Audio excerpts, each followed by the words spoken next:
السلام عليكم، اهلا وسهلا.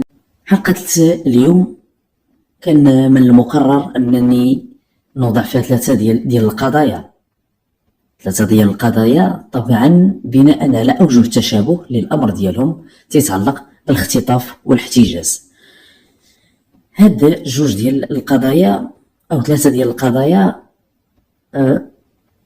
لما جيت نسجل الحلقة فطنت بان غادي يستغرقوا واحد العدد ديال الدقائق، في حين حنا ما خصناش نتعداو واحد الوقت اللي هو معين. الحلقه ما خصهاش يتجاوز عن الاكثر ساعه الوقت. قلت غادي نوضع غير جوج ديال الحلقات وجوج ديال القضايا عفوا، والقضيه الثالثه نخليوها الحلقه اخرى. القضيه الاولى، واحد السيده مرأة مطلقة، مرأة تقريبا في العمر ديالها ديك 36 37 سنة. لما طلقت بهذوك جوج ديال البنات الكبيرة فيهم تقريبا في العمر ديالها شي 13 عام، السيدة خرجت تخدم على بنياتها، لا تقرا وهذا، كرات في واحد الحي الشعبي، واحد الكارسونيير صغيرة او واحد البارطمة صغيرة، وداكشي اللي خرجت لها المحكمة كان فاقع على دوك البنيات شي حاجة قليلة، ما تلبيش لها الحاجيات متطلبات الحياة اليومية، صعيب بزاف. مجبر السيدة تخرج تخدم، بقات تمشي مسكينة للموقف، تخدم هنا. واحد النهار جات واحد السيدة للموقف تما، مرا بنت الخير، بدات تخدم عندها وشكات ليها، قالت لها ودي انا عندي واحد جوج ديال البنيات ديالي وانا راه الخدمه ديالي غير على قد الحال وهذا، ولا تتهلا فيها. شي مره قالت لها ودي انا راه نقدر نشوف لك واحد السيد من العائله ديالنا تيخدم في واحد المعمل، واحد لوزين،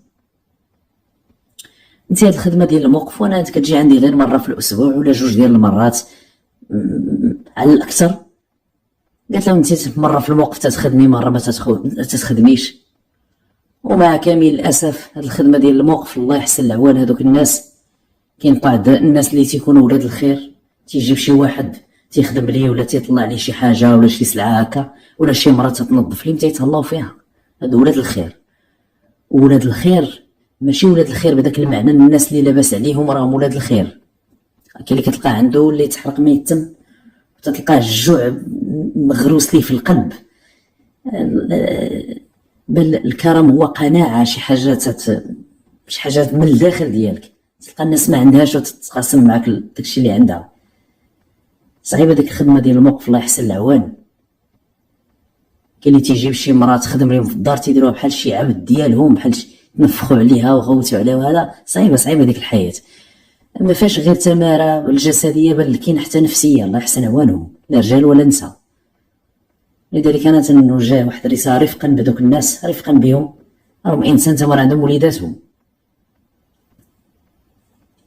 على اي قالت لها ودي انا غادي نشوف لك شي خدمه، واش تبغي تخدمي؟ قالت لها ما كرهتش، قالت لها انا راه ما قاريه شاي وانا على قد الحال. قالت لها هاد الخدمه اللي غنشوف لك راه ما تحتاج لا قرايه لا والو.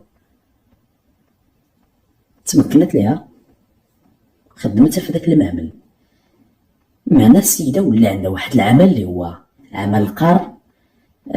ممكن السيده دابا غتولي تاخذ واحد الصالير تسدد به واجبات الكراء وهذا، ما غاداش تبقى مره تمشي للموقف ما تخدمش، مره تمشي هذه تعطيها 20 درهم. كاين اللي تمشي تخدم عندها النهار كامل في الاخر تلوح لها جوج 400 وات بحال هكا بهذا المعنى هذا، ولا تقول لها هاكا جوج 400 زيديك هتصرف تعطيها دوك الدراهم. السيده تشكيليه هكا، قالت لي تضل وحده تتحرط عليك ما هنا طلعي لي جيبي لي كذا، في الاخر قالت لك تلوح لك جوج ريالات. الان السيده غادي تحسن على الاقل تحسن شويه الجو عندهم، ولكن بقات هذيك السيده بقات على صله بها،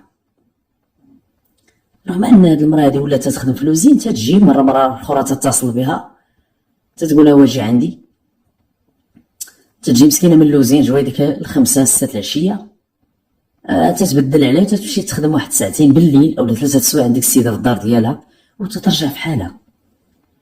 اليوم غدا هذا الاسبوع هذا الشهر واحد النهار جات سيدة من لوزيم حسب الهضره ديال بناتها، وكالعاده قالت لي مودي انا غادي نبدل، غادي نمشي عند فلانه الحاجه وراني غادي نتعطل شويه، ما تخلعوش عليا، عارفين تتعطل 3 السوايع بعض المرات على حسب. السيده ديك الليله ما رجعاتش، بناتها تخلعوا دقوا على شي جاره تما، حكاو لي الامر، قالت لي مودي انا راه ما عندي ما غادي ندير لكم، وانا ما عرفت فين نزيد، ما عرفت فين غنمشي، فين هاد السيده، ما فين هاد السيده. قالوا لا ما عرفناش فين تتخدم عندها، حنا ما عمرنا مشينا عندها، غير الام ديالنا تتعاود لينا. قالت لي مودي صبروا، بقات فايقه معاهم ديك السيده في ديك الليله كلها، ما جات حتى شي واحد تيديكلاري. ولكن تقريبا في ديك الليله جوي ديك 10:30 قرابه 11 الليل تخبروا الناس ديال البوليس، من طرف واحد العساس اللي تيبلغ، قال لك اودي بان عاينت وحضرت وشاهدت واحد السياره هالنوع ديالها فيها 2 ديال الناس وهالماتريكيل، قال لك اودي راه اختطفوا واحد السيده من عند المكان الفلاني. جاو البوليس تيجريو عنده. تفاصيل في التفاصيل تيذكر هاد العساس هو رجل تقريبا في الخمسينات من العمر ديالو، استمعوا ليه البوليس بإيمان، تيقول انا تنعس هنا، هذيك البراكه اللي عنده هو تيعس واحد الحي ديال الفيلات. في ديك الليله كانت الليله الجو ديالها شويه ماطر الى حد ما، الماره ما كاين شيء، خاصه في داك الاحياء راكم تتعرفوا حي الفيلات. تيقول انا عندي البراكه في هذا المكان، ديك البراكه جات شويه داخله على التروطوار، ما باينه شيء. قلت له ودي مع هاد الصوت ديال البرد وهذا، وديك البراكه مدير مغطي غير واحد البلاستيك من الفوق، قال لك الصوت ديالها شويه مزعج. قلت بالكاد انني تنسمع واحد الصوت، تقول روح عباد الله، تقول روح. قال لك انا نقصت شويه للراديو، قال لك فعلا تمكنت من انني نسمع داك الصوت. الخرجه اللي غادي يخرج قال لك ودي تنشوف بان 2 الناس، قال لك موقفين واحد السياره وتابعين واحد السيده، قال لك النقطه الفلانيه بعاد عليا. قال لك هزو ديك السيده في الطوموبيل ودازو من حدايا، دازو بواحد السرعه جنونيه. قال لك انا ما عرفتش ديك السيده واش معاهم ولا ماشي معاهم. قال لك ودي المهم انا راني اللي شفتو، راني قلتو وراني بلغت بيه. قال ودي الطوموبيل وها 2 ديال الناس اللي كانوا فيها اختطفوا السيده، والسيده تتغوت وكذا وكذا وكذا، وحاولوا الناس ديال البوليس انهم يسولوا بعض الناس تما. قال فعلا، قال لك ودي سمعنا شي وحده واش معاهم واش قال لك يمكن واش كانت دايزه ولا الله اعلم، هما ما بلغوش، ولكن العساس بوحدو اللي بلغ. هنا حتى في هذا القوس مع كامل الاسف ما عرفتش واش كتسمى انانيه، ما عرفت من وجه اللوم في هذه الحالات هذه. تتشوف بان الناس عاينوا بعد ما خداو الاقوال ديالهم الناس ديال البوليس. قال لك شفنا، علاش سيدي ما اتصلتيش؟ اشنو يقولوا؟ لا راه صافي ريك العساس اتصل بكم باش عرفوا هما العساس، لان العساس تيقول انا فين تنعس، خرجت من عند البراكه وها السيده ملي اختطفوها بعيده عليه تقريبا بواحد 120 ولا 150 متر. اذا نتوما فين شفتوا العساس قال لك ودي بقيت بلاصتي اتصلت بكم ما شافني حتى شي حد. اذا هما بقاو ساكتين، العساس بوحدو اللي تطوع. هنا تنقول بان يجب توسيط المصادر، الناس الشهود، هذاك مواطن صالح، الشاهد اللي تيجي كمتطوع تيقول ولا تيبلغ او كذا او كذا، هذاك رجل استخباراتي بامتياز، يجب الاحترام ديالو واعطائه تحيه. تبسيط المصادر، الاحترام ديالو على الاقل. هذا السيد قادر يمشي معك للمحكمه وكذا، ولكن احترميه في كرامته. شو وقع؟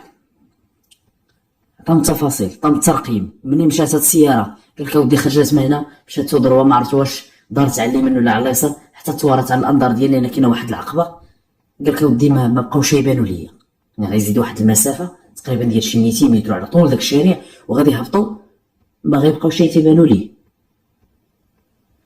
كي دايرين هاد الناس؟ قال لك اودي تيبانو بان باقيين صغار شباب، ياك ما عرفتش. سبق لك شتي ديك السياره، سبق لك. قال لك اودي لا ما عمرني شفت شي حاجه انا. وديك السيده ما عرفوش شكون هي، ولكن تعطات واحد البرقيه استعجاليه للناس ديال الشرطه، الدراجين، شرطه المرور، الدوريه ديال البوليس. ربما هاد السياره هادي تكون مازال تتسيركيلي هنا. نقاط التفتيش او نقاط المراقبه او لي باراج ديال المدينه في الدخله وفي الخرجه، مع كامل الاسف ما بان حتى شي حاجه في ديك الليله. ومع كامل الاسف حتى شي حد ما جا تيسول على شي بنت، لان العساس قال لك ودي ما عرفتش واش مرا كبيره ولا بنت صغيره. قال لك ما عرفتش هي. قال لك لابسه واحد الجلابه، قال لك دايره واحد الفولار ابيض. قال لك انا من بعيد تنشوف. على اين ديك الليله ما كاين حتى شي حد، ولكن عجلوا الناس ديال البوليس بطلب من مصلحه ديال تسجيل العربات او المركبات او السيارات. يمد الله يجزيكم بخير، خذوا هاد الترقيم، عطيونا الهويه او في اسم من هاد السياره هادي. الغد ليه توصلوا الناس ديال البوليس بمعلومات حول السياره، كتاكد لهم بان هاد السياره راه من النوع اللي ذكر العساس. و قال لك اودي راه باسم واحد السيد تقريبا راه في الربعينات من العمر ديالو. هاد الهويه الكامله ديالو فلان بن فلان، من نفس المدينه اللي وقعت فيها واحد من السكان، واحد من الاحياء ديال المدينه اللي وقعت فيها هاد القضيه هادي، اللي هي مدينه بركان. وبالمناسبه على ما اعتقد عمرنا حطينا شي جريمه نظرت الاحداث ديالها في النواحي ديال مدينه بركان. ربما هذه سابقه، ربما اظن، والله اعلم، ما عقلتش بالضبط. على اي تحيه للسكان ديال مدينه بركان، من شرقها الى جنوبها ومن صغيرها الى كبيرها. تحيه للمدينه اللي حقيقه زرتها وقضيت بها ما يزيد عن سنه ديال الوقت. حقيقه السكان الله يعمر دار، ومن القلب ماشي مجامله، والله من القلب تحيه لهم وتحيه لهم. هذاك الصباح كيف قلت انا توصلوا الناس ديال الشرطه بالمعلومات حول السياره، اللي موضوع اختطاف اللي كانوا على المتن ديالها جوج ديال الناس. الاساس مع كامل الاسف ما عطاش شي تفاصيل، لان تيقول انا المختطفه او السيده اللي خطفوها ما عرفتش السن ديالها، واش كبيره واش صغيره. حتى هذوك اللي قال لك ودي ما عرفتش، قال تيبانوا شباب هكا ثلاثينات كذا، ما عندوش تفاصيل.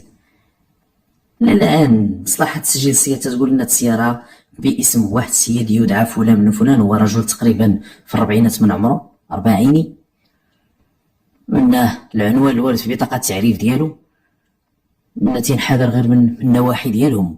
اي من تما خرجوا البوليس في ذاك الصباح. ولكن تزامنا مع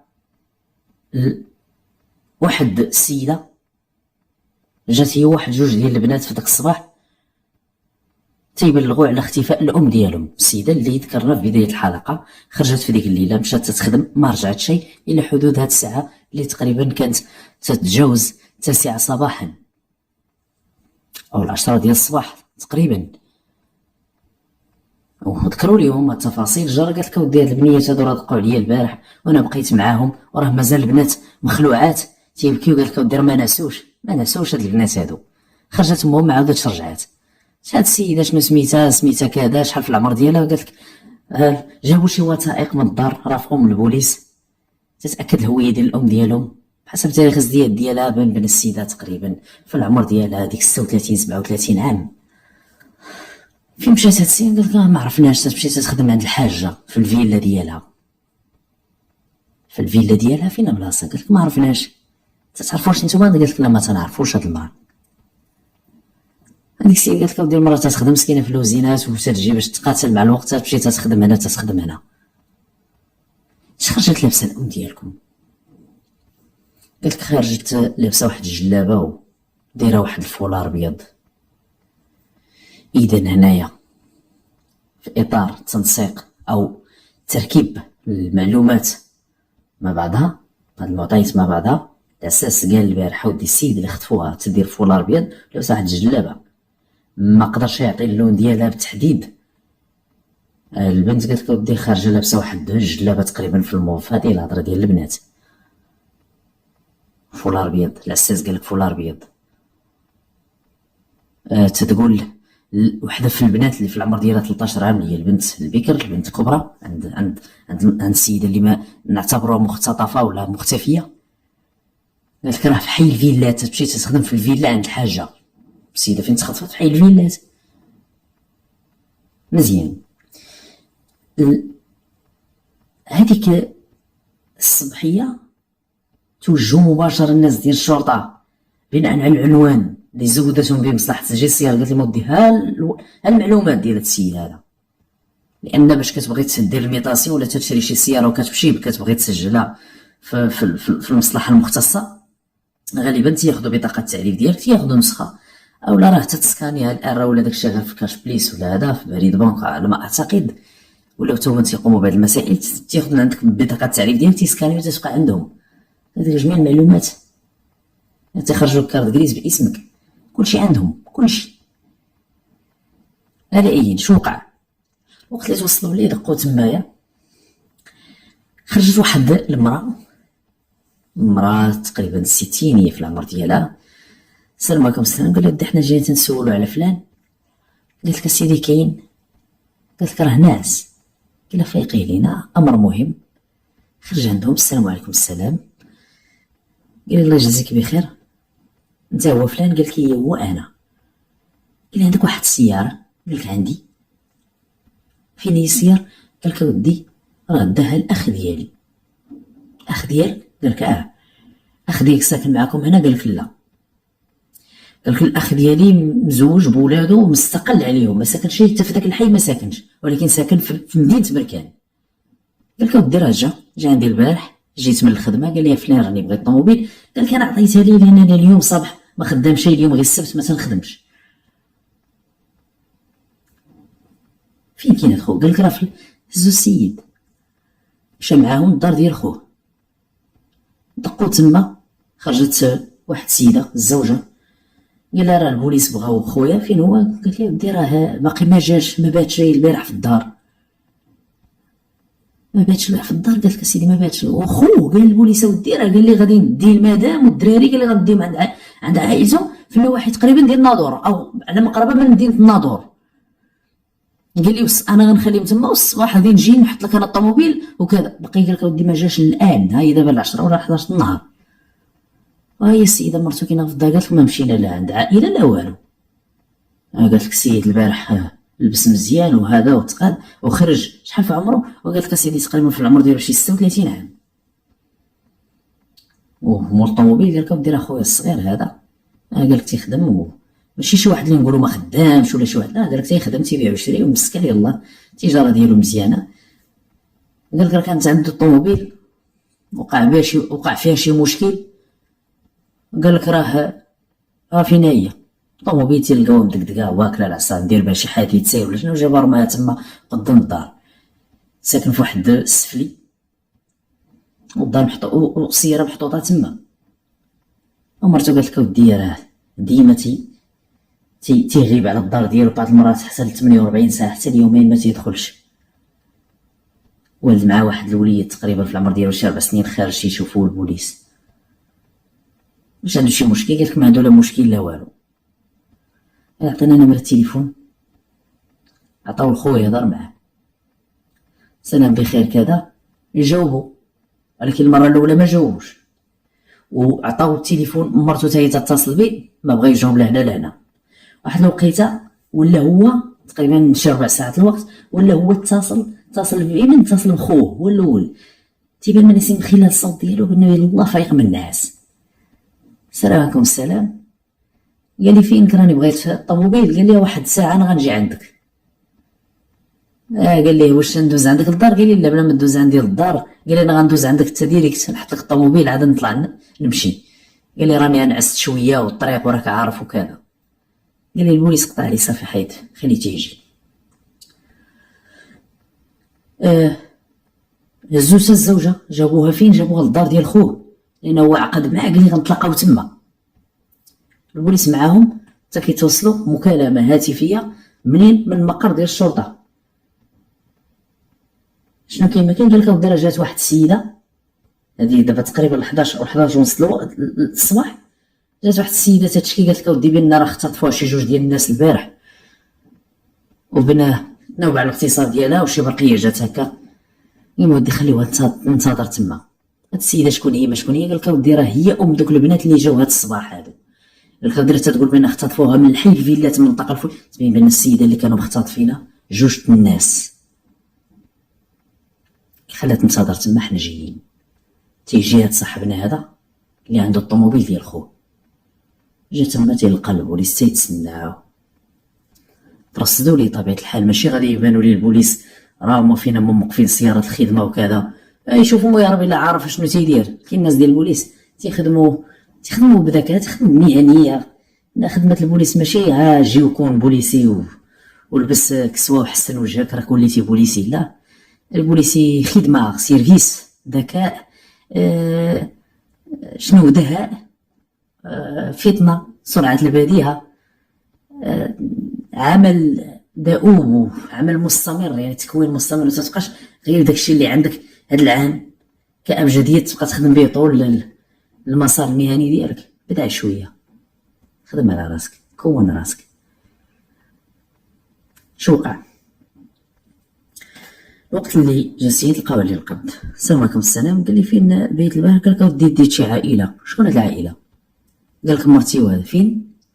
قال لك ديتهم النقطه الفلانيه يعني في المسطره ونسيت الاسم ديالها. شي حاجه هكا في واش قريب الناظور او تهله عفوا. قال لك اودي راه ديتهم من تما. شنو قال لك؟ مرتي. قال لي وهاد السيده شكون؟ طلبوا منا خرجوه من الدار. قال لي وهاد السيده شكون؟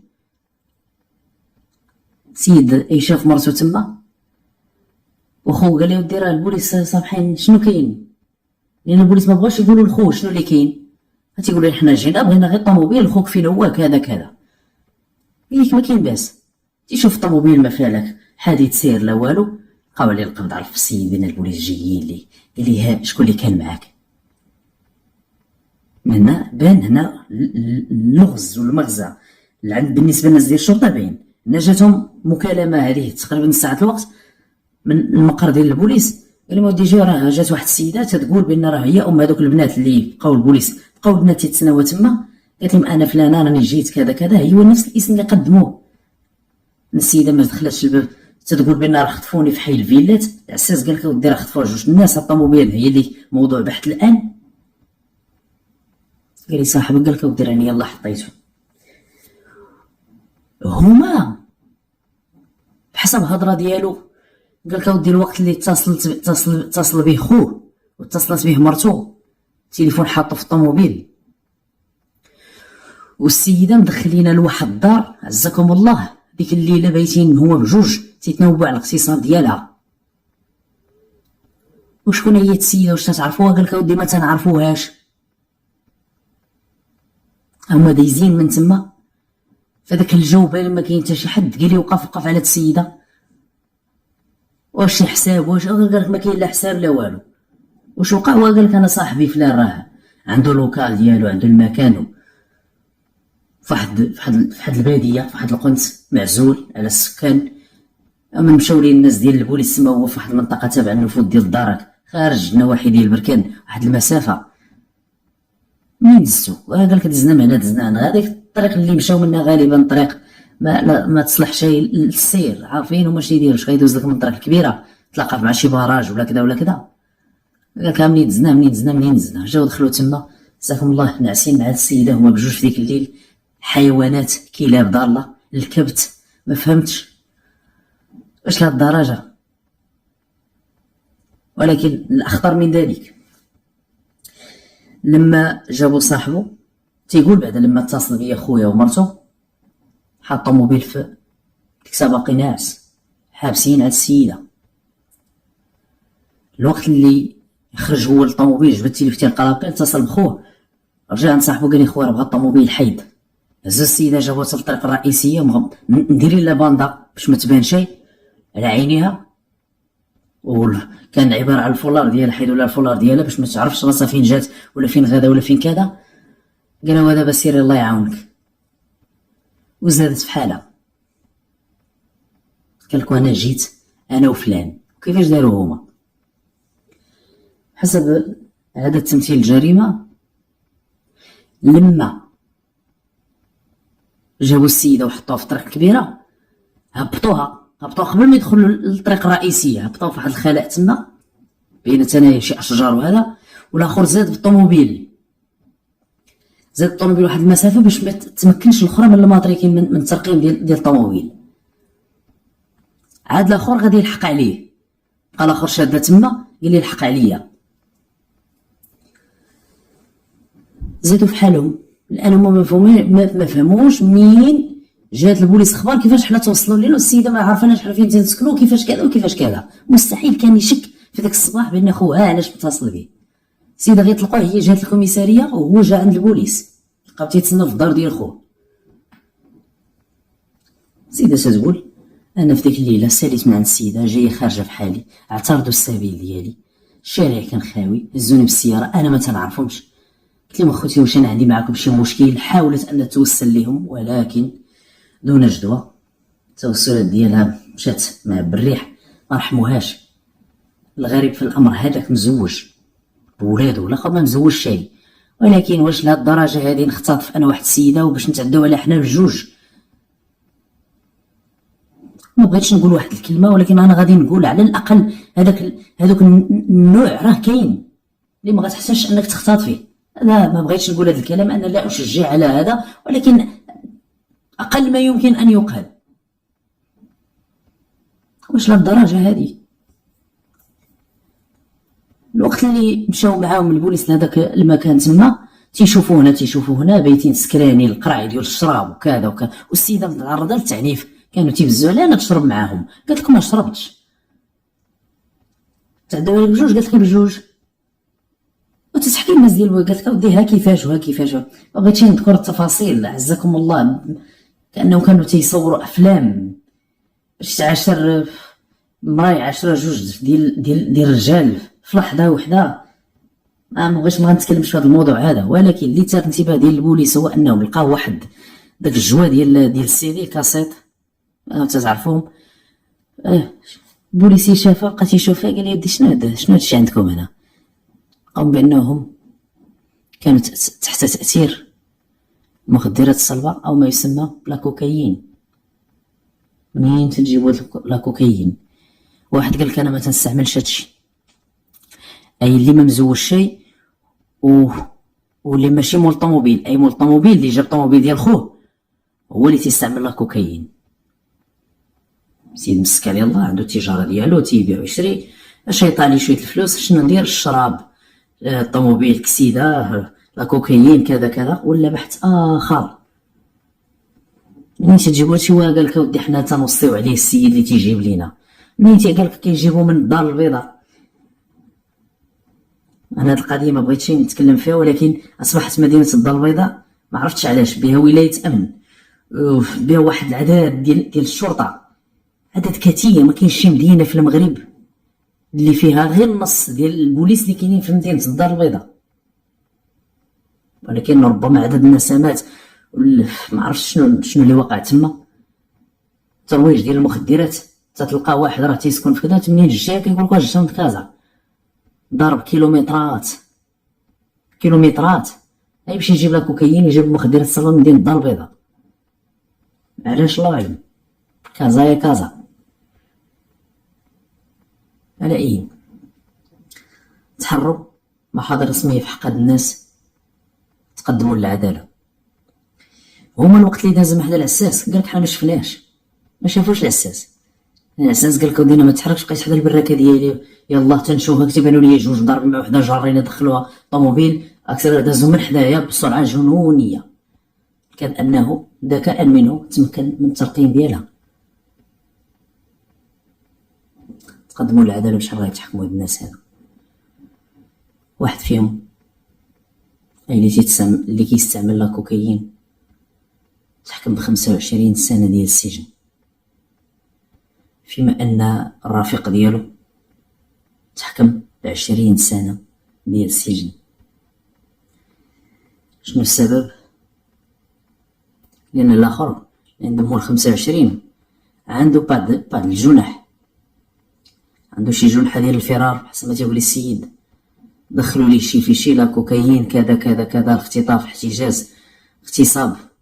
الناس كيحسب لها بان الاغتصاب هو انك تجيب بنت بقى بنت عزكم الله توقع داكشي اللي هو تيتسمى اغتصاب. لا، الاغتصاب هو شي حاجه غصبا عنك، اما هذا كيتسمى افتضاض، اللي تيقصدوا الناس افتضاض. بنت اللي باقا بنت وقع لها تيتسمى افتضاض. عندهم الاغتصاب 25 سنه على وديتاش. واش نقولوا الكبت والسيد بولادو. ولكن في ديك الليله شوف الله اعلم تحت تاثير الخمر، سكرانين، واحد تحت تاثير مخدر، تيبان لي بان كلشي ساهل، ان المشاكل كلها تتحل في الدنيا كانها دبانه في البطانه كيف تيقولوا. ما يوقع كاع بهذا المعنى، زيد ناقص. وسير دابا فين تربى، ما كاين لا كوكايين، ما كاين لا عزكم الله لا جنس، ما كاين لا كذا، وبقى تما تخرج غامل. انا تنقولها عم من مقروح كيف تيقولوا على هذا النوع هذا اللي وليت انا ضد هاد الناس هادو، وعندي حساسيه منهم. وذكرتها والله ذكرتها شحال مره، لدرجه انني الان اكتري شقه في واحد الحي، الاحياء اللي ربما حتى واجبات الكراء تضايقني في المصروف اليومي ديالي، في المصروف هذا. ولكن كنقول لا باس مادام اني نسكن في واحد الحي، يعني على الاقل كاين شويه ديال الكالم، كاين شويه ديال هذا، كاين شويه ديال هذا. انا ما بقيتش قادر نسكن في واحد المكان به ضجيج تخسر الهضره. لدرجه انا قلت شحال من مره ما كنقدرش دابا نخرج مع والديا، والله ما تنقدر. ماشي عاد من زمان الناس تخرج مع والديها باش تتقهوى معاهم وكذا، وانا ما تنقدش الا انا شي مرات وعلى حسب الاماكن. اما في بعض المناطق وهذا والله ما تنقدر نخرج مع والديا في الشارع، لان غادي وكتحرج، غادي وكتسمع في الهضره الخايبه، وتسمع انت ومرتك وما تسمعش انت وباك وامك. تلقى الصلاه قالت البراش ولاد 14 15 عام، اي كلمه قالها تيزيد على هذيك ربو هذه ربوه زعما، وغدا هو في شي موضوع شاد الموطور ربو، شاد الموطور كذا كذا كذا. شاد الهضره هذه، شاد هذا غتسنى منه حتى واحد النهار غادي يخدم ويدير المستقبل ويبني يدير اسره حتى هو. والله ما يطلع حتى سروالو. هذا اقولها واللي بغى يتقلق انا ما عنديش مشكله، انا واقع تنعبروا عليه، لا زياده ولا نقصان. باش الانسان يضرب 25 سنه ديال الحبس ماشي حشومه. واش نقولوا الناس راه تيبقاو فينا ومن واحد الناحيه. شوف 25 سنه علاش ما دافع، ماشي نقولوا دافع على شرف ولا دار ولا مشى باطل. تمشي باطل وما تمشيش هكا. تادي على مرا ما عرفتش شكون هي، الله اللي مطالع بها مسكينه، خارجه تخدم النهار كامل. كون بغات هذيك الطريق كون خرجت ليها الدور غير الدور هنا وترجع للمحاله. لكن هي اللي بغات تخدم هذوك الميات بالحلال.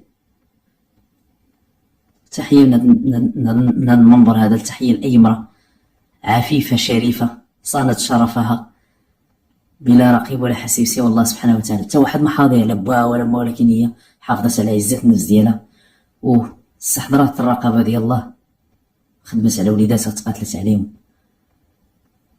الف تحيه لهاد النساء هاد. على اين كانت هذه القضيه الاولى، ما نزيد شيء نطول ندخل مباشره في سرد تفاصيل واطوار القضيه او الجريمه الثانيه. واحد الليله الدوريه ديال البوليس استوقفوا واحد السيد تقريبا في ديك الوقيته ديال منتصف الليل او على مقربه من داك الوقيته ديال 12 وربع الليل. هنا واحد السيد عنده واحد السناك، رجل تقريبا في الخمسينات من العمر ديالو، تيشير للبوليس وقف عنده السلام عليكم. السلام. قال لي مودي راه واحد السيده جات عندنا تقريبا في ديك الوقيته ديال 8 ونص الليل. قال لك الدرا جابت هاد الوليد دري تقريبا في العمر ديالو شي 6 سنين ونص او 7 سنين في عمره. الدري تيبان حاولوا الناس ديال البوليس هضروا معاه، بان الدري ماشي عادي، ماشي طبيعي، ما داو منه لا حق لا باطل، الدري بحال مريض. الله يشافي الجميع. قالك اودي السيده جات، قالت لي اعطيه اللي بغا، انا غادا نرجع. حتى تهضر معاه قالت لي تسناني هنا ما تحركش.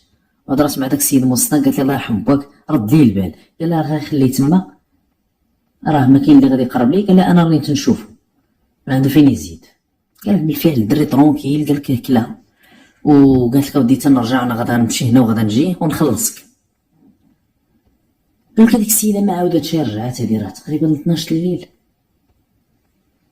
قال لك تشوف الدراري راهم تيسيقوا، كندخلوا في الكراسه وهذا، وقال لك السيده مازال ما عرف شنو الحل لهذا الدري هذا. قال لك راه مسكين شويه بقى تيسول فيه شنو سميتك شنو سميتك، مره تيجاوبو مره ما تيجاوب. الدري ماشي عادي. الدري حاولوا البوليس معاه من هنا بالكاد انه خدا منه شي معلومات. قال لك حنا تنسكنوا في بلاصه الفلانيه، تعرف الدار؟ قال لك لا ما عرفتش الدار. فاش جيتو قال لي مودي يمكن جاو في شي طاكسي صغير وما تعرفش راسو فين بلاصه بالضبط. فين مشات الوالده ديالك؟ قال لي مرا مشات تخلص. هذه الهضره اللي تيقول شكون غيخلصها فاش تخدم فاش ما عرفوش الدري هذا شكون هو، ما عرفوش. هزو الناس ديال البوليس داو معاهم، جابوا الكوميساريه تما. الدري ما صور منو الحق لا باطل.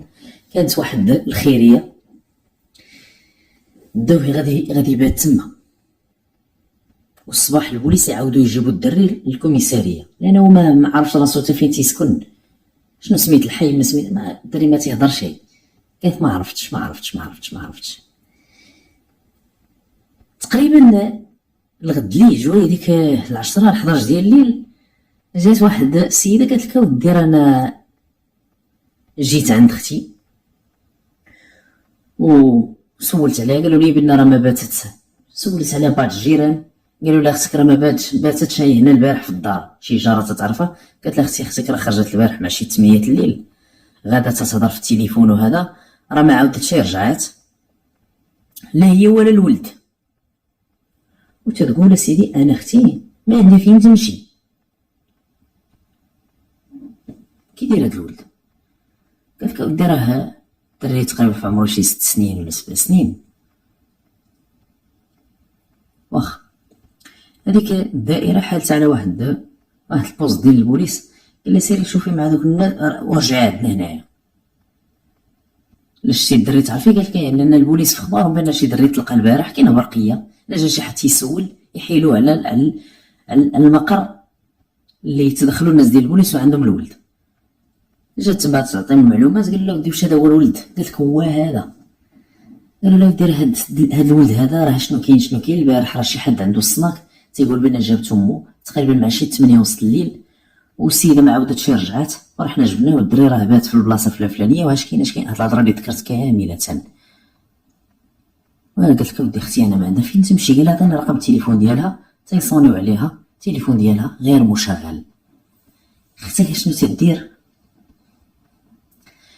اختها ما جاتهاش كيفاش غتقول للبوليس واختي راه خارجه للطريق، راكم تتعرفوا خصها تلحنا من هنا، اختي راه غير كذا وغير كذا. البوليس صافي كيقولوا لا بانت المعنى لا فائده في التحكار او لا فائده في التكرار، كلاهما صواب. على اي فين تتمشي فين كذا، ياك ما مشات عند شي حد ياك ما كذا. والدري قال لهم ما مشات تخلص، بما انا قالت لي انا غنمشي نتخلص. السيده تخدم ولا ربما الدري ضحكات عليه، وربما عرفت راسها غادا تمشي وغادا ترجع، خلاتو غير تما، ما لقات لما تخليه خلاتو غير تم. رجعوا البوليس للجاره، قالت لك ودي البارح خرجات لابسه واحد الجلابه حمراء وغادا تهضر في التليفون. قالت لك ما عرفت واش شي حد هزم هنا. قالت لك ما رديت شي البال. وهادي اللي غادا تمشي تخلص. انا الدري هاد الهضره اللي قالت لي انا نمشي نتخلص، واش اللي غتمشي تخلص علاش ما تديش مع الدري؟ سؤال علاش؟ ملايين. ديك السيده ما بين شي الاثار ديالها، وداك التليفون غير مشغل. نهار الاول نهار الثاني نهار الثالث داز تقريبا مده ديال 8 ايام بالضبط. نهار الثامن شنو اللي وقع؟ جات السيدة برجليها. فين جات لواحد لابريكاد تبع النفوذ ديال الدرك. تتبلغ هاد السيدة وتتقول اللي لاحظوا الناس ديال الدرك بعد السيدة جاية في واحد حالة صعيبة، حالة ما توصف شيء. بان بين السيدة مسخة، تيبان بين السيدة عزكم الله واحد الرائحة تتنبع من الجسد ديالها. اش كاين ما كاين؟ قالت لك اودي انا كنت مختطفة. كيفاش مختطفة؟ قالت لك اودي راه واحد السيد كان خاطفني هنايا من النهار الفلاني. تتعرفيه؟ قالت لك تنعرفو تنخدم عنده فلان. ذكراتو هذاك السيد راجل فلاح، وهي قالت لك انا كنت كنخدم عنده في الفلاحه ديالو، في الموقف تندير كذا كذا. وقالت لك السيدي مشيت عنده واحد الليله غادا نتخلص. قالت لك شدني عنده وبقى راهني في واحد المكان. قالت لك راه هو واحد السيد عساس عنده في واحد الفيرما. قالت لك هذه السيمانه سيدي هو مختطفني ووراتهم يديها. تتبان بان السيده لانها كانت مكتفه، سيده مضروبه فيها شي ضرب هنا والحمى الزرق وهذا. قالت لك راه بالمساعده ديال هذاك السيد اللي معاه اللي عساس عنده. واش بجوج كيتناوب الاختصاص؟ قالت لك لا، غير هو اللي كان تيتعدى عليا. ايوا كيفاش خرجتي انتي؟ وقالت لك ما عرفتش، جا خوه وجات مرته وجات بنته وجاو شي ناس اخرين. قالت لك هما اللي فكوني ودخلوا عليا وهذا. وقلت لهم ودي انا ما غاديش نمشي نديكلاري، وعرضوا عليه شي حاجه ديال هكا تتقول الناس ديال الدرك. قالت لك ودي خوه راه بقى تيطلب فيا وهذا وهذا وهذا. كيفاش عرفوا هما؟ قالت لك ما عرفتش اسيدي. الناس ديال الدرك خرجوا معاها. فين جاو لهذاك السيد الفيرما في ذيك العشيه تقريبا. كانت تقريبا ديك 4:30 5 العشيه. بقاو على الساس. قالت لك راه معاه، بقاو عليه القبض. قال لك فعلا هاد السيده راه كانت مختطفه. انا ما عندي حتى شي علاقه، انا غير خدام. وهي قالت لك اودي راه هو اللي كان تيكتفني. الاخر راه راجل كبير تقريبا، راه في الستينات من العمر ديالو وصحته على قد الحال، والسيد النظر ديالو قليل وهذا. كان تيستعن به غير هو. قال لي ودي فعلا انا تنعس عند الحاج هنايا بحال ساكن هنايا. قال لك راه جابت السيده، قال لك جابها في واحد الليله كانت تقريبا شي 9 الليل. قال لك الحاج راه موالف تيجيبها هي ديما. كيفاش؟ قال لك موالف تيجيبها هنا، انا ما كاين لا هذه ما فيرما ما والو. الحاج مره راه تيجي تيقصر هو وصحابه ولا شي حاجه تينفرد بها هو بوحدو هنا بعيد على عائلته. قال لك ديما تتجي معاه وهي جايه تضحك على الجدربي. قالت لي بحال كنت خدامه معاه وجايه نتخلص، جايه تخلصي مع 8 الليل ومخليه ولدك، لان الناس ديال الدار ما عارفينش القضيه ديال ولدها وكذا وكذا. على عين قال لي القود. قال لك ودي السيده فين كان مكتفها الحاج وهذا شو وقع؟ وقال لك ودي راه جات مرته وجا خوه وجات بنته وجاو معاهم شي ناس. يمكن واش شي حد كانوا شاكين فيه، لان قال لك الحاج كان واحد على مدار هاد 8 ايام الاخرى كان تيبات هنا. ربما قال لك ودي بحسب ما فهمت انا والحوار اللي دار بيناتهم، بعد ما بداو تيشكوا فيه السيد مابقاش تيفات في الدار، تبعوه ولا سخروا شي حد ولا تيتبعوه وجاو ليه. قال لي مرا الحاج كيمشي الفيلا ديالو وكذا وكذا وكذا. قالوا اذا عنده شي حد تما. وقال لك جاو قال لك هنايا لقاو الحاج يلاه خرج هذيك الساعه. قال لك لقاوني غير انا، فتحت لهم الباب ودخلوا. فين مشاو؟ قال لك راه مشاو هما اللي فكوا السيده وبقاو تيداخلوا عليها. قالوا لها ودي ما ديكلاريش. هي قالت لي ما سيدي انا راه تنخدم عنده واستدرجني هنا وكذا وكذا. قال لك انا ما بغيتش نهضر، ما بغيتش نتكلم في هذا الموضوع. وداخلوا عليها قالوا لها ودي ما ديكلاريش، عرضوا على شي حاجه ديال الفلوس. قال لك ودي ما خدات لا فلوس لا. قالت لي انا ما نديكلاريش. كي السيده غير خرجت من تما جات تشري الجدرميه. لقاو تيتسناو الناس ديال دارك الحاج هنا الحاج هنا تلقاو عليه القبض جابوه. وقال لي ودي فعلا انا هاد السيده راه تنعرفها، بيني وبينها علاقه، والسيده ما عمرها خدمت عندي. قال لك انا عندي الفلاحه ديالي فعلا. قال لك انا ما محتاجش، انا ما كيخدموش معايا كاع النساء. قال لك الا تورينا سيدي فين كانت تخدم عندي. قال لك انا هاد السيده عرفتها عن طريق واحد السيد صاحبي كان تيعرف صاحبتها وعن طريقهم هما تعرفت عليها. واش وقع؟ قال لك ودي جج هذيك الليله، قال لك انا سكران. هو الوقت اللي جابها ندير معاه بان غادا ندوز مع واحد الوقت وتزيد في حالها، هو شدها قال لها لا تباتي. هي حتى هي شدات معاه في الزكير في ديك الليله، قالت لي لا والله ما نبات. هو قال لها والله تتباتي. شدها صحه، قالت لي والله تنديكلاري بك انا غدا. الاخر الحاج عيط على العساس، قال لي تعال عاوني على خيتي هذه، كتفها ليا وكتفها وقعت تما. الحاج ما بقاش قادر هذيك الليله كان سكران، غلط الغلطه ديالو ولا محتاج السيده، عارف غادي غيطلق تمشي ديكلاري بيه وهو بقات عنده تما. شكون اللي تيساعدو؟ الاخر. تيبغي يخرج الحاج تيعيط على العساس يقول لي كتف هاد خيتي، كيقول لها غوتي ما كاين غادي يسمعك هنا. ما يزيتها قالك زيتها من البلاصه فلان فيها بزاف نوصل لمدينه من منطقه نفوذ ديال البوليس. اختها مصينا الناس ديال البوليس قالوا لها ودي لابانت هاد السيده جي عندنا باش نوقفوا حنا هاد البحث هذا. الوقت اللي بانت السيده جات قالت لي ودي صافي راه اختي راه حنا لقيناها وراه كنختطفوا واحد السيد، ولكن البوليس كيخصهم يتدخلوا على الخط، خصهم يصيفطوا المسطره تكون مقاده ولا تنسيق ما بين المصالح ديال الشرطه والناس ديال الدرك. السيده في ديك الليله خلات ولدها تما، السيده ما رجعتش ليه لان تتقول ودي فعلا في اخر ما طلعت اعترفت، قالت لك انا تنعرفو. واللي وقع انا ديك الليله خطاتفني وقال لها بغات قلت لي انا ودي خليت ولدي ما ولدي، قال لها انت تكذبي غتبقاي معايا. قالت تعيط على هذاك كتفني ولا حتى الاخر غادي معاه. عساس عنده ب 2000 ولا 2500 درهم، هو ولا غادي تاهو بحال 15 ولا شنو ديال السجن. ما عندي شيء مع كامل الاسف الحكم ديالو هو بالضبط هذا العساس، الحكم ديال الحاج عندي مشى ب 15 عام ديال السجن، لان السيده ما جاتش ماشي مختطفها، لا جات بمحض ارادتها، ولكن تعتبر كاين فعل الاحتجاز. الاختطاف ما كاينش، فعل الاختطاف ما كاينش، ولكن الاحتجاز بوحدو اللي كاين. اغتصاب لا هي جات بمحض ارادتها وهي مسؤوله على راسها. كانت هذه هي الحلقه الثانيه. شنو المستفاد متابعينا الكرام؟ الغريب في الامر تتلقى الناس دات وجابت في الايام، والناس ما عرفتش واش نقولوا، غير ربما الحرمان، ربما الكبت، ربما هو اللي تيدير بحال هاد المصائب. تتفطن بان ملي تتسمع بحال هادشي تتفهم بان ما عندها حتى علاقه بالحرمان ولا الكبت الجنسي، ولا ما عندها حتى علاقه.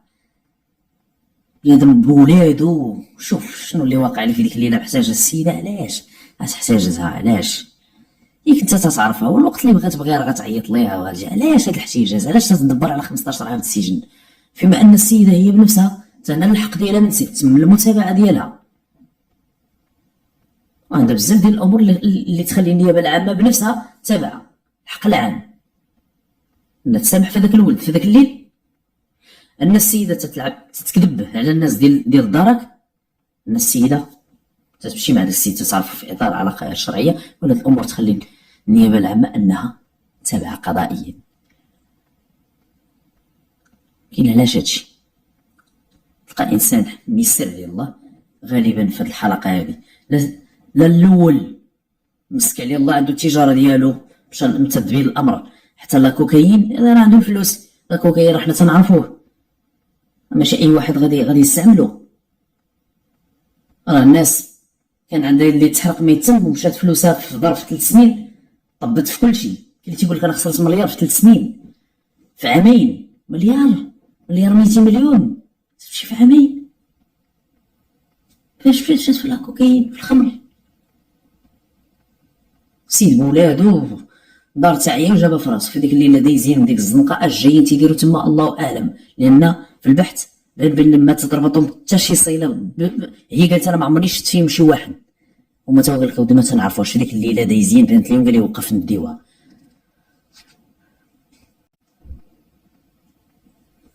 كاين واحد النوع ديال الناس اللي ذكرتها في واحد الحلقه واحد النهار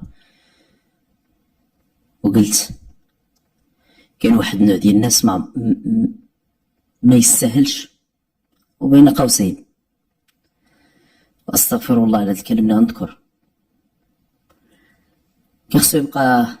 كيبقى خصو ديما يكون الجيب ديالو خاوي.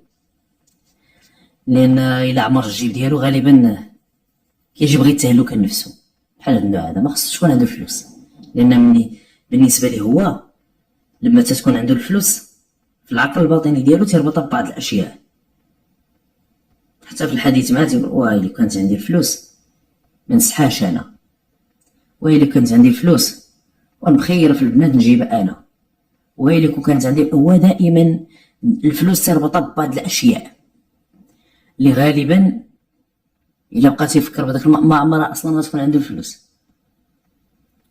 كاين اللي تتقولي الطوموبيل تيقول لك واه كانت عندي الطوموبيل ونخلي ما ندير نفعل ندرك ندير كذا كذا كذا. هاد النوع هذا ما خصهاش تكون عنده الفلوس في الصالح ديالو بعدا، والله الا في الصالح ديالو، لان ملي تيولي محكوم ب15 عام ما انجدهم ديك الفلوس. مع كامل الاسف كانت متابعينا الكرام هذه حلقه اليوم، نتمنى ان هذه الرساله هذه تكون وصلت، لان غالبا الحبس هاد الناس هادو الا جيتي تشوف لا فيش انثروبوميتريك ولا حتى الكازي جيديسيال ديالهم تلقى غير لا شيء، ما مدوزين حبس، ما عندهم جناح، ما عندهم جنايات. الانسان في عمره 40 ولا 50 ولا 60 عام ما عمره شاف حتى باب السجن ما عمره شافه. تلقى في اخر المطاف ديالو تيتحكم ب 15 25 عام، دايز في ديك الليله راشقه ليه مقرقب ولا مخدر ولا شنو انا وقف على هاد السيده نديوها، ما عرفوها مرت الراجل، ما عرفوها بوليداتها تيتسناو فيها، ما عرفوا حالتها، ما عرفوا ظروفها، بلا رحمه بلا شفقه توسلوا ليها، ولكن والله ما رحموها. كانوا كلاب ضاله، راكم تعرفوا الكلاب الضاله اللي تتكون الصارفه تيتجمع واحد 30 كلب هكاك تيكونوا بلا رحمه، بلا مشاو تشدوا شي حد تيفرسوه تيرحموش. كلاب تجردت من الانسانيه، انسان تجرد من الانسان اصبح حيوان. الحين كيف ذكرت ان ممكن في اي لحظه الانسان اي سلوك طائش لربما تستصغر منه، ما تعرفش المآل، ما تعرفش هذاك الفعل اللي ارتكب في كاين المصب ديالو، وهو عباره عن مجرى، ولكن اين يصب؟ تلقى راسو في السجن، تعرف راسو بان داك المجرى اللي كان تيجري فيه فين تيصب؟ في السجن. كتضرب الحياه ديالو كلشي في الصفر، تمشي خدمه، يمشي الفلوس، تمشي العائله، تمشي. كانت هذه حلقات اليوم، أشكركم متابعينا الكرام على حسن الإصغاء والمتابعة، وإلى اللقاء في الحلقة القادمة إن شاء الله، والسلام عليكم ورحمة الله.